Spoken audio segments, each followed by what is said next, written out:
Geography में आज हम पढ़ेंगे ग्राफ। देखो, ग्राफ क्यों पढ़ना है पहले वो समझ लेते हैं। ग्राफ का इम्पोर्टेंस ये है कि बोर्ड एग्ज़ाम में 6 मार्क्स का ग्राफ आने वाला है।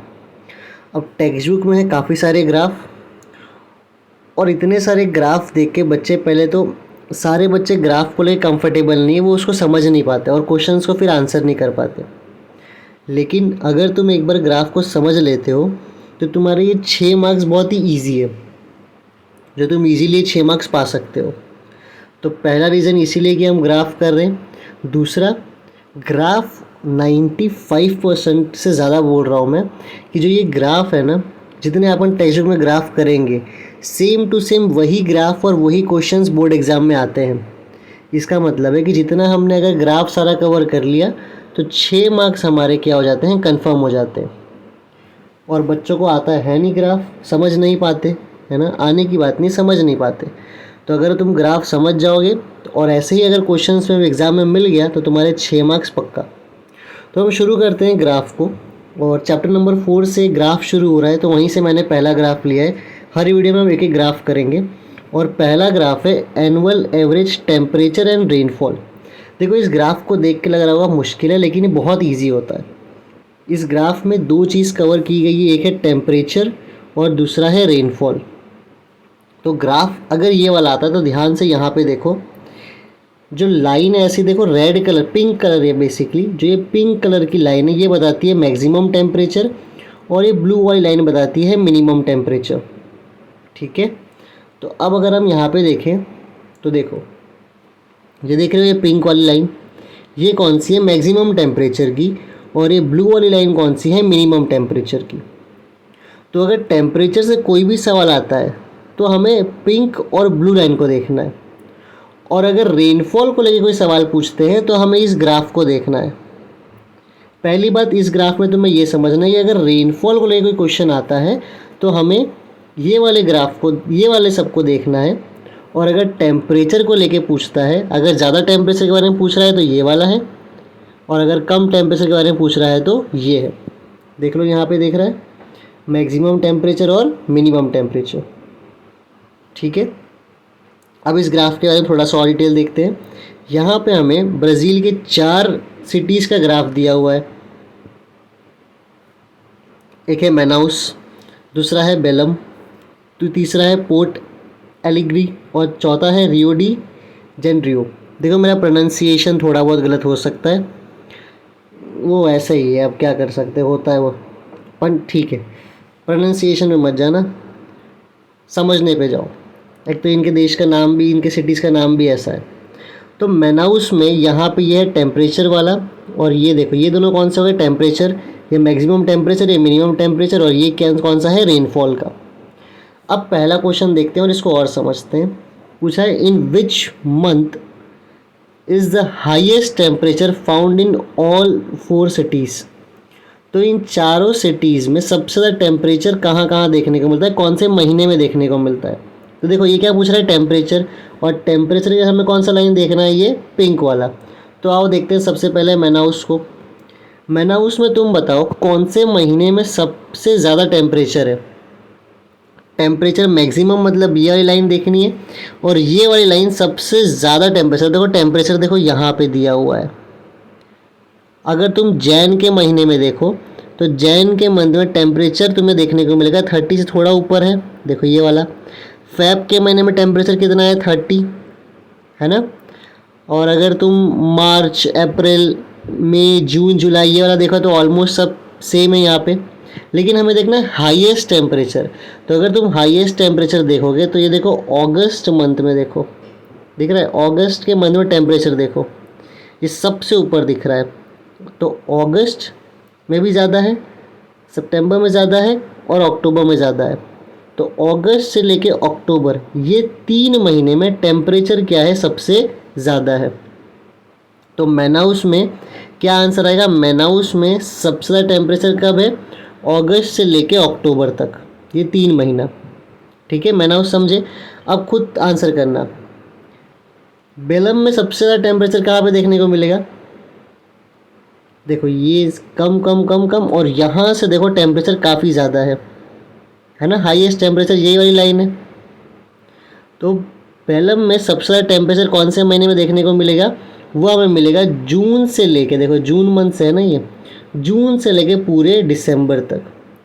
तो जून से लेके पूरे दिसंबर तक, ठीक है। अब तीसरे पे आता हूँ, पोर्टो एलेग्री पे आओ। इस पे देखो, इसमें सबसे ज़्यादा टेम्परेचर कौन से मंथ में है, ध्यान से देखो कितना सिंपल हो गया। आप जैन में है और दूसरा कब है, फेब में। ये यहाँ पे देखो टेम्परेचर दिया हुआ है, तो कहाँ पे है, जैन में। जैन कैसे मुझे मालूम पड़ रहा है, ये रहा जैन और ये रहा टेम्परेचर, और दूसरा कौन सा है, फेब, ठीक है।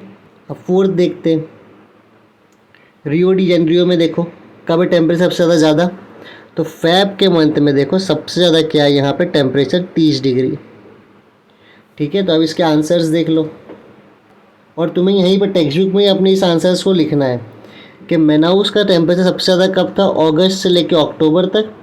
बेलम का है जून से लेकर दिसंबर तक। पोर्टो एलेग्री का है जैन और फेब में, और रियो डी जेनरियो में कब है, फेब में, ठीक है, समझे। अब सेकेंड क्वेश्चन देखते हैं, तो और तुम खुद भी आंसर करने की ट्राई करना। In which month does it rains the most in the given cities. तो हमें हर सिटीज़ में देखना है सबसे ज़्यादा बारिश कब हो रही है। मैंने पहले ही बताया था ना, रेनफॉल अगर देखना है तो किसे देखना है, ये ग्रीन वालों को देखना है।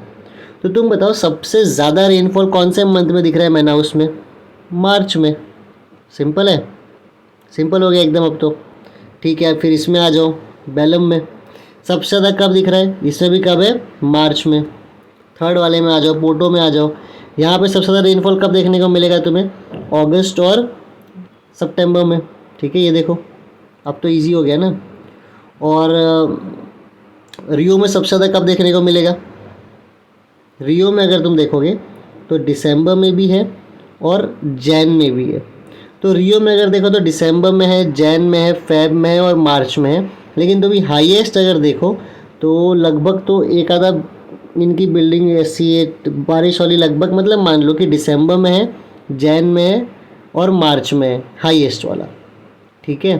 अब इसका आंसर देख लो, देखो हाईएस्ट रेनफॉल मेनाउस मार्च में था, हमने देखा बेलम मार्च में था, पोर्टो का सितंबर से अगस्त और सितंबर था, और रियो डी जेनरियो का क्या है, जैन, फेब, दिसंबर, इवन मार्च भी तुम लिख सकते हो।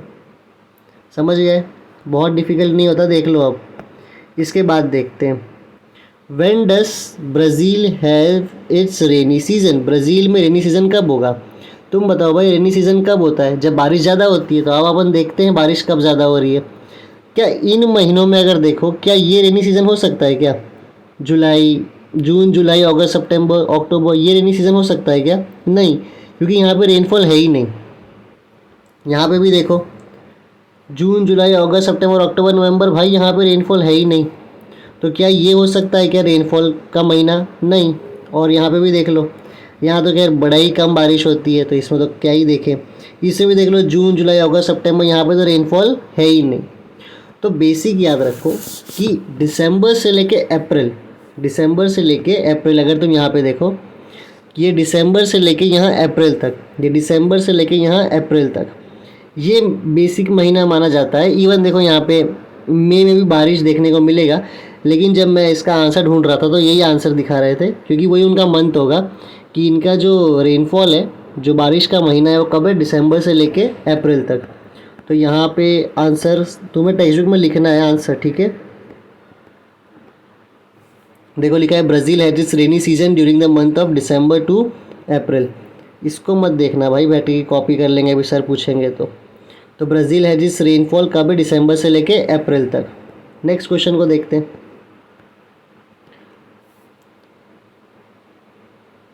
ठीक है। Which city has the maximum range of temperature, how much it is. Maximum range of temperature, देखो मैक्सिमम टेम्परेचर नहीं पूछा है, मैक्सिमम रेंज। रेंज का मतलब क्या होता है कि हाईएस्ट है, देखो रेंज मतलब समझ जाओ पहले। रेंज मतलब होता है हाईएस्ट टेम्परेचर और लोएस्ट टेम्परेचर का डिफरेंस। मान लो कहीं पे हाईएस्ट टेम्परेचर है 31 और लोएस्ट टेम्परेचर है 26, तो इसका रेंज कितना है, खाली इसका रेंज है 5 डिग्री सेल्सियस। दोनों का डिफरेंस देखना है। एक और एग्जांपल लेता हूँ, मान लो कहीं पे हाईएस्ट टेम्परेचर है 41 और लोएस्ट टेम्परेचर है 11। इनका रेंज कितना हो गया? 30 डिग्री सेल्सियस। तो तुम बताओ दोनों एग्जाम्पल में से किस में रेंज ज़्यादा है, इसमें या इसमें? तो बेटा रेंज ज़्यादा होता है ये वाले में, क्योंकि कितना रेंज आ रहा है? 30 डिग्री का रेंज है ना। तो हाईएस्ट टेम्परेचर कितना है? 41। लोएस्ट कितना है? 11। तो यहाँ पे रेंज बहुत ज़्यादा है, लेकिन यहाँ पे रेंज क्या है? कम। इंडिया का अगर कंपेयर करना है तो इंडिया में मुंबई में देखो बहुत ज़्यादा तुम्हें गर्मी ठंडी नहीं मिलेगी, तो मुंबई में रेंज क्या है? कम। वही लेकिन अगर तुम नॉर्दर्न इंडिया में चले जाओ, फॉर एग्जांपल अगर तुम राजस्थान चले जाओ, तो वहाँ पे रेंज बहुत ज़्यादा है। दिन में बहुत ज़्यादा टेम्परेचर, रात में बहुत कम टेम्परेचर। तो वहाँ पे रेंज क्या होते हैं? ज़्यादा। हालांकि उसके रीजंस में नहीं जाना है, वो अच्छे रीजंस और अलग रीजंस होते हैं। तो रेंज समझ में आया क्या होता है कि हाईएस्ट और लोएस्ट में डिफरेंस कहाँ ज़्यादा है? तो हम यहाँ पे देखते हैं। आंसर देखने के पहले खुद ही पढ़ते हैं। देखो यहाँ पे फैब के मंथ को देखो। पहले फैब में देखो 30 डिग्री है, और यहाँ पे 20 से ऊपर 25 के बीच है, मतलब मान लो 23 है।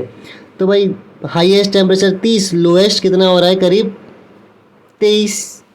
तो कितना ही फ़र्क होगा? 7 डिग्री का। तो ठीक है, इसमें तो ठीक ठाक रेंज है, इतना नहीं है।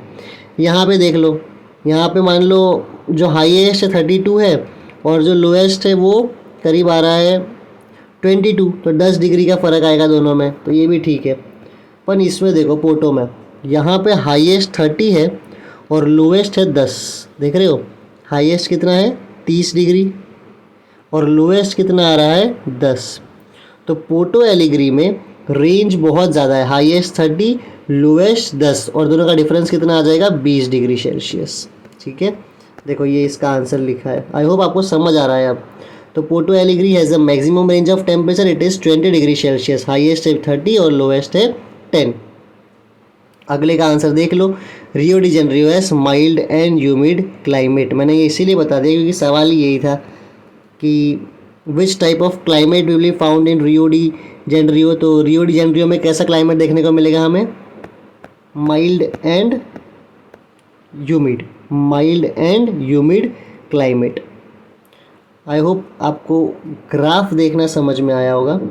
कोशिश करना जितने भी वीडियोस अब मैंने ग्राफ के डालूंगा, लगभग मैं ट्राई करूंगा कि रोज़ डाल दूं, और मैं कोशिश करूंगा कि फैब 2-4, फैब 5 बहुत से बहुत तक सारे ग्राफ पूरे हो जाए। और जितने भी ग्राफ के वीडियोस आए, जितने भी मैप के वीडियोस आए, वो देखना ज़रूर, क्योंकि उससे आपका मिनिमम मार्क्स जो कवर होगा ना ग्राफ और मैप से जियोग्राफी में, वो है 14 से लेके 18 मार्क्स। तो अगर आपका मैप और ग्राफ स्ट्रॉन्ग हो गया, देख सकते हो कितना ईजी है इसको पढ़ना। ठीक है, तो ये ज़रूर कवर करना।